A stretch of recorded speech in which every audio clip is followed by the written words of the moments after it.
What if the coldest man in Wyoming discovered that the quiet girl in his house was hiding a fear more dangerous than any winter storm? The wind in Wyoming was not just weather. It was a warning. It scraped across the empty land like a wild animal clawing at the doors, howling through every crack of the Rollins ranch. Ethan Rollins had grown used to that sound. It matched the emptiness inside him. It had been 3 years since fever took his wife Sarah, and 6 months later it took his little boy Thomas. Since then, the big house on the hill felt more like a grave made of wood and stone. He filled his days with hard work and silence, and his nights with whiskey and the fire he stared at until his eyes burned. He never expected anything to change. Then Abigail Thorne came to work in his house. She arrived quietly, hired by Mrs. Henderson, his old and strict housekeeper. Abigail was young, maybe 19, thin as a reed and silent as snowfall. Ethan barely looked up from his ledger when he heard her name. Another maid. Another drifting soul in a land full of them. But Abigail was different. She tried to stay unseen, yet she carried something alive inside her, something he had not felt in years. She moved with a quiet grace that didn't match the hard work she did. When she swept the floor, when she cleaned the hearth, even when she dusted the books in his study, it was as if she carried a world of heavy thoughts but never let them spill. Her gray eyes held storms of their own, deep and watchful. She never spoke to him unless spoken to, but Ethan often felt her glance brush over him for just a moment before she looked away. He noticed her without meaning to. He noticed the way she looked at the mountains each morning from the kitchen porch, as if searching for someone who never came. He noticed how she kept to herself, never laughing with the other maids. And he noticed how she worked far too hard for someone so thin, like she was trying to outrun something. He didn't ask. He didn't want to know. Her life wasn't his concern. But late one evening, everything changed. Ethan came in from the cold after fixing a broken branding iron. Snow clung to his coat and his hands stung with the bite of the wind. He stepped into the great room expecting only darkness and silence. Instead, he found a thick wool blanket draped over his chair, Sarah's old blanket, and a steaming mug of chamomile tea waiting beside it. He knew Mrs. Henderson would never do such a thing. He sat slowly, holding the warm cup in his hands without drinking it. It was a small act of kindness, simple and quiet, but in a house so full of cold, it felt like a crack in the ice around his heart. He knew Abigail had left it. No note, no words, just care.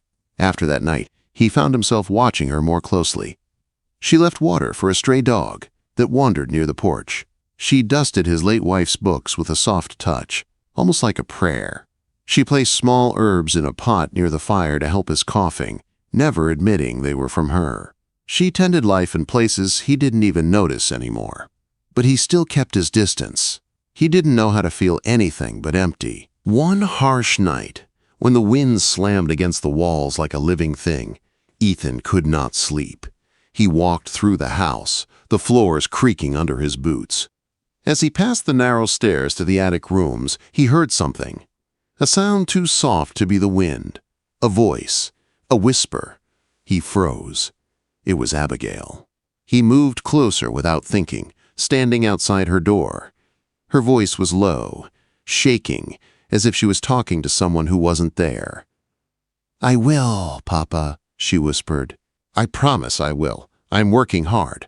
Mrs. Henderson says I'm a good worker." Ethan felt a strange unease settle inside him. There was a pause, then another whisper, raw with tears. "It's so big here, so empty. The wind sounds like it calls my name. Sometimes I think it's calling yours. No one knows. No one will ever know. Mr. Rollins, he doesn't see me. It's safer that way." Ethan's breath caught. He doesn't see me. The words hit him harder than the wind outside. He realized he had made himself blind to the one living soul in his house.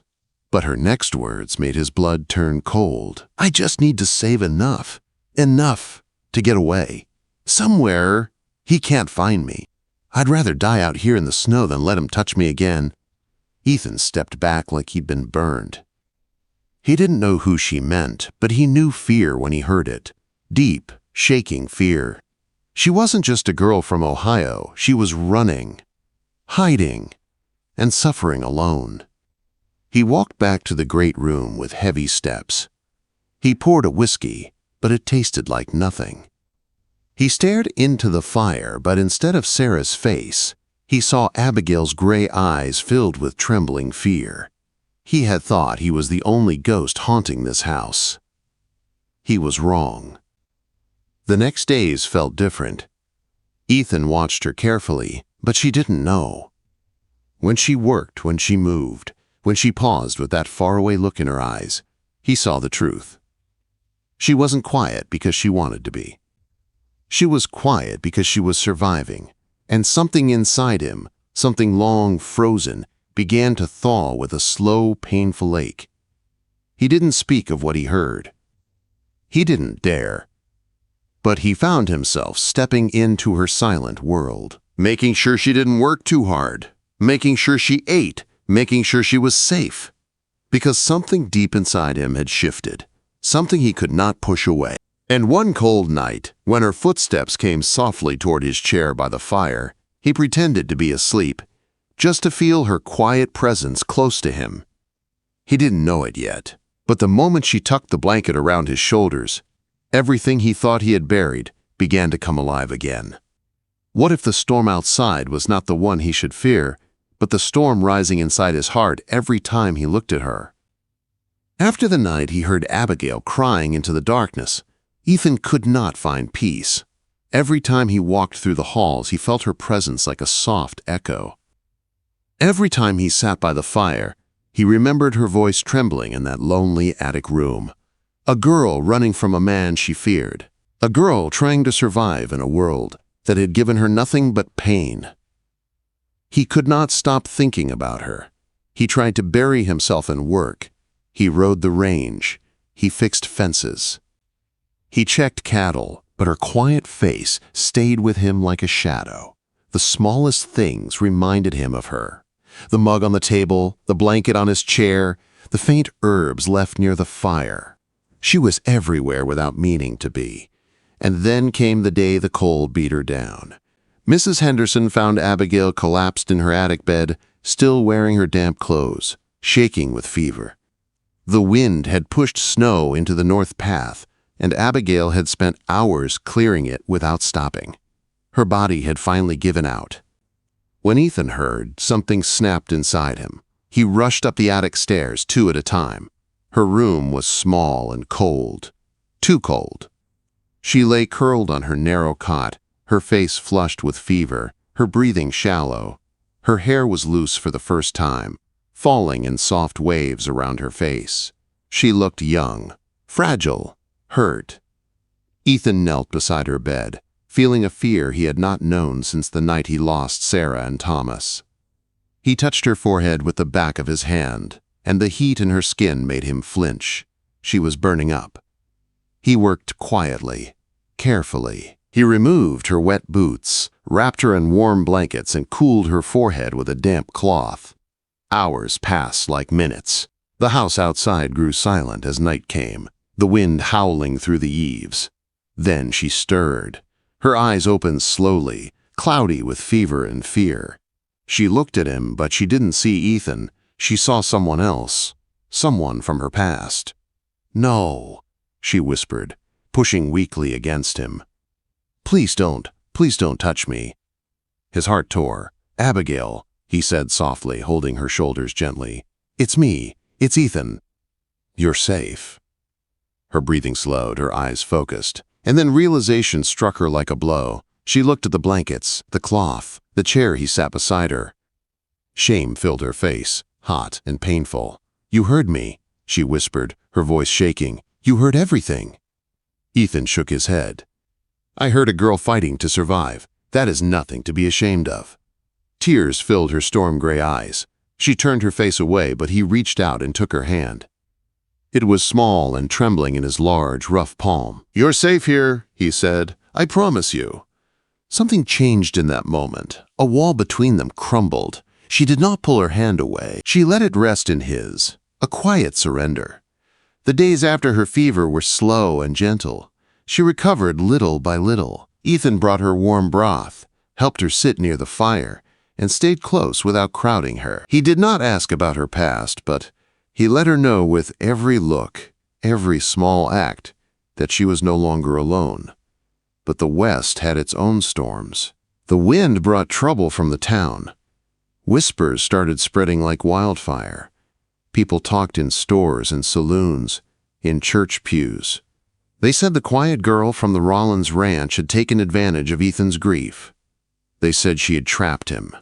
They said she had planned everything. Abigail felt the stares like knives. When she went into town with Mrs. Henderson, women looked away with cold eyes. Men whispered and laughed. Even some ranch hands looked at her differently. The shame, the fear, the old memories she had fought to bury, everything came rushing back. She started pulling away from Ethan. She worked in distant corners of the house. She avoided his gaze. She answered him with short, quiet words. Ethan noticed. He watched the light fade from her eyes again, and anger burned deep inside him. Not at her. At the world that tried to take away the little peace she had found. Then came the Miller barn dance, the biggest gathering of the season. 2 days before it, Ethan found her outside near the herb garden. She was kneeling in the dirt, her hands shaking as she touched the soil. "We're going to the Miller dance on Saturday," he said. Her head snapped up, eyes wide with fear. "No," she whispered. "Please, you know what people will say. You know what they think of me." "I know," he said firmly. "And I want them to say it to my face." She shook her head, tears forming. "Ethan, they will mock you. They will judge you." "I can't." He knelt in front of her and took her trembling hands in his. "You are not hiding anymore," he said. "I won't let this world crush you." Not again. The night of the dance, she wore a simple blue calico dress. When she walked down the stairs, Ethan forgot to breathe. She looked beautiful, not because of the dress, but because she finally let herself hope. At the barn, silence fell the moment they stepped inside. Stares burned into her skin, whispers curled like smoke in the air. Her breath trembled. Ethan took her hand, strong and steady. "Don't look at them," he whispered. "Look at me." He led her into the dance, and for a moment she felt safe again. But safety never lasted long in the West. When the music stopped, a rough voice cut through the air. "Well, well, Rollins," Silas Croft sneered. "Didn't think you'd sink low enough to bring your servant girl. How much is she costing you?" The barn went silent. Abigail froze in fear, but Ethan did not. He stepped in front of her, his body shielding hers. "If you speak about her again," Ethan said, voice low and deadly, "you'll regret it." Croft grabbed for his gun. Ethan moved faster. A single crack filled the barn. Croft's gun hit the floor. His shoulder bled. He fell to his knees. Ethan holstered his pistol and faced the stunned crowd. "This woman is Abigail Thorne," he said. "Her honor is my honor. Anyone who has a problem with that can come through me." No one moved. No one dared. He turned, took Abigail's shaking hand, and led her out of the barn toward home. But the cost of that moment would follow her like a shadow. What if the person you try to leave behind is the only one who knows how to bring you home? The ride back from the barn dance was quiet. The snow shone silver in the moonlight. The world looked calm and still, but inside Abigail everything was shaking.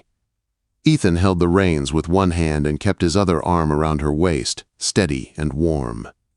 She leaned against him, but her heart felt heavy. He had defended her. He had stood in front of the whole town and claimed her. But he had also fired his gun because of her. Silas Croft would heal, but the moment would never be forgotten. In the silence of the night, she began to fear she had brought danger into Ethan's life. Trouble. A stain on his name. Back at the ranch, she took charge when she saw the blood on his sleeve. The scrape on his arm wasn't deep, but she cleaned it with gentle hands and wrapped it carefully. Ethan didn't look away from her the whole time. His eyes were soft, full of something she was afraid to name. "Thank you," he said quietly. But later, alone in her small attic room, she didn't feel brave or strong. She felt like a problem Ethan didn't deserve. A voice inside her whispered that she should leave before things got worse, before someone else tried to harm him because of her. Before dawn, she packed the little she owned and wrote him a letter. Her hand shook as she wrote each word. She thanked him. She told him she would always love him. And she left the letter on the mantel where she had once left him a blanket and tea. She reached for the door, but a voice stopped her. "Where do you think you're going?" Ethan stood at the top of the staircase. His injured arm was in a sling she had made. His eyes were dark, fixed on her with a look she had never seen before. A mix of pain, fear, and fierce love. "I have to leave," she whispered. "It's for the best." "For the best?" he repeated softly. "For who, Abigail? For you or for me?" She turned to face him, tears falling fast. "I bring you trouble," she cried. "People talk. They judge you because of me. Last night, a man was hurt because of me. Ethan, I am hurting your name. I can't be the ruin of you." He came down the stairs one slow step at a time, his eyes never leaving hers. "Abigail," he said, "I was already ruined. I was living in a grave, a house full of ghosts. You walked into my life and gave me breath again. You gave me warmth. You gave me hope." Her lips trembled. "But the world?" "I don't care about the world," he said. "I care about you." He gently took the bag from her hand and let it fall to the floor. Then he took her hands in his. "You didn't bring trouble here," he said. "You brought life. You made me feel again. I choose you. And I will choose you every day." She sobbed and fell into his arms, and he held her as if she were the most precious thing he had ever touched. She didn't leave. She stayed.